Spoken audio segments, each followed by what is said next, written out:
নমস্কাৰ এই মুহূৰ্তত দিবলৈ লৈছো আজি ৰাতিপুৱাৰ বহুকেইটা গুৰুত্বপূৰ্ণ খবৰ।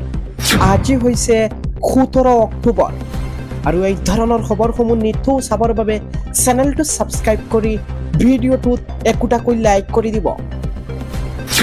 আজি ৰাতিপুৱাৰ প্ৰথমটো খবৰ হৈছে এটা বিগ ব্ৰেকিং নিউজ। আজি অসমলৈ আহিব ৰাহুল গান্ধী। অসমত আহি কি কাৰ্যসূচীত অংশ ল'ব ৰাহুল গান্ধী এই মুহূৰ্তত জনাই আছো। জানিব পৰা মতে দিনৰ পৰা 2 বজাত বৰঝাৰ বিমানবন্দৰত উপস্থিত হ'ব ৰাহুল গান্ধী।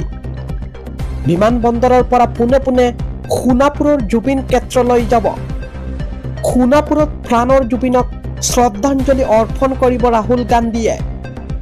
সোণাপুৰৰ পৰা পোনে জুবিনৰ কাহিলীপাৰাৰ বাসগৃহলৈ যাব ৰাহুল গান্ধী আৰু জুবিন গাৰ্গৰ পৰিয়ালক সাক্ষাৎ কৰি অসমৰ পৰা উভতিব ৰাহুল গান্ধী। সাংসদ গৌৰৱ গগৈয়ে জনালে ৰাহুল গান্ধীৰ অসম যাত্ৰাৰ বিষয়ে।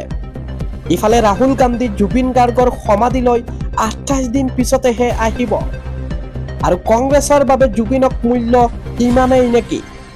কংগ্ৰেছৰ ঘড়ী 28 দিন পাছতেই দৌৰে। জুবিন ক্ষেত্ৰলৈ ৰাহুল গান্ধী অহাক লৈ মন্তব্য কৰিছে মুখ্যমন্ত্ৰী ডক্টৰ হিমন্ত বিশ্ব শৰ্মা। আজি ৰাতিপুৱাৰ পৰৱৰ্তী খবৰটো হৈছে বাক্সা কাৰাগাৰৰ পথৰে সাধাৰণ লোকৰ প্ৰৱেশ নিষেধ। কেৱল স্থানীয় লোকহে অহা যোৱা কৰিব পাৰিব পথৰে। জৰুৰীকালীন অৱস্থাহে প্ৰৱেশৰ অনুমতি। কালিৰ ঘটনাৰ পাছতে প্ৰশাসনে জাৰি কৰিলে এই নিৰ্দেশনা। ইতিমধ্যে 500 মিটাৰ ভিতৰত জাৰি কৰা হৈছে 163 ধাৰা। কাৰাগাৰৰ সমীপত সমবেত হ'ব নোৱাৰিব 5জনকৈ অধিক লোক। আজি ৰাতিপুৱাৰ আন এটা খবৰ হৈছে আজিও কৰ্তন থাকিব ইণ্টাৰনেট সেৱা। কাৰাগাৰৰ চৌপাশে মোতায়েন কৰা হৈছে আৰক্ষী বাহিনীৰ কেইবাটাও দল। হাজাৰ আৰক্ষী CRPF কামাণ্ডো নিয়োগ কৰা হৈছে বাক্সা জিলাত। যিকোনো পৰিস্থিতিৰ মোকাবিলা কৰিবলৈ সাজু হৈছে প্ৰশাসন। পৰৱৰ্তী খবৰটো হৈছে বাক্সা ঘটনাৰে জড়িত মুঠ 13 জনক আটক কৰিছে আৰক্ষীৰ। এজন ভাৰতীয় সেনা জোৱানো ঘটনাৰ সৈতে জড়িত থকাৰ তথ্য। সেনা জোৱানজনে হিংসাত্মক কাৰ্যকলাপৰ বাবে উচতোৱাৰ সন্দেহ। বাক্সা ঘটনাক তৃতীয় পক্ষ জড়িত থকাৰো সন্দেহ আৰক্ষী অধীক্ষকৰ। এজন ভাৰতীয় সেনা জোৱানো ঘটনাত জড়িত থকাৰ তথ্য। ৰাতিপুৱাৰ পৰৱৰ্তী খবৰটো হৈছে মুক্তি পালে ৰৈ বিনালে ছবিৰ জুবিন গাৰ্গৰ দ্বিতীয়টো গীত সপোন। আজি ৰাতিপুৱাৰ পৰৱৰ্তী খবৰটো হৈছে বাক্সাৰ অলিয়ে গলিয়ে ৰেপিড একশ্যন ফৰ্চ। হাই চিকিউৰিটি জোনত বাক্সা জিলা কাৰাগাৰ। জিলা কাৰাগাৰৰ আশে-পাশে কাৰফিউ জাৰি কৰা হৈছে। স্থানীয় বাসিন্দাৰ বাহিৰে কোনো অন্য ব্যক্তি প্ৰৱেশ কৰিব নোৱাৰিব। সম্পূৰ্ণ নিয়ন্ত্ৰণলৈ অনাৰ প্ৰয়াস বাক্সাৰ পৰিস্থিতি। বাক্সা জিলা কাৰাগাৰত শীৰ্ষ পৰ্যায়ৰ আৰক্ষী বিষয়া। ফুল একশ্যন মোডত আৰক্ষী বাহিনী। আজি ৰাতিপুৱাৰ পৰৱৰ্তী খবৰটো হৈছে অৱশেষত ছিংগাপুৰলৈ যাব অসম আৰক্ষীৰ দল। 21 অক্টোবৰত ছিংগাপুৰত SITৰ সৈতে ছিংগাপুৰ আৰক্ষীৰ বৈঠক। SITৰ মুৰব্বী মুন্না প্ৰসাদ গুপ্তাৰ নেতৃত্বত যাব দলটো।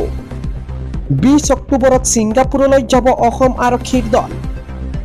জুবিনৰ মৃত্যুৰ তদন্তৰ সন্দৰ্ভত ছিংগাপুৰলৈ ৰাওনা হ'ব SIT।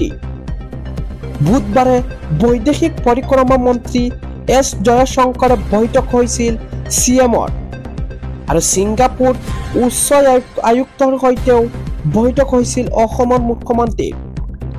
বৈঠকৰ পাছত ছিংগাপুৰ চৰকাৰে SITক ছিংগাপুৰ যোৱাৰ অনুমতি দিয়ে।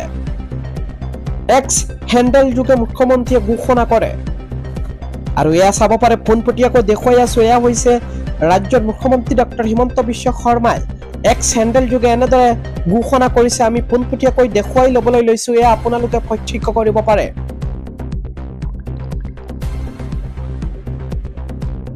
ৰাতিপুৱাৰ পৰৱৰ্তী খবৰটো হৈছে অজয় ফুকন ভিক্টৰ দাস গুৱাহাটীৰ কেন্দ্ৰীয় কাৰাগাৰত আছে।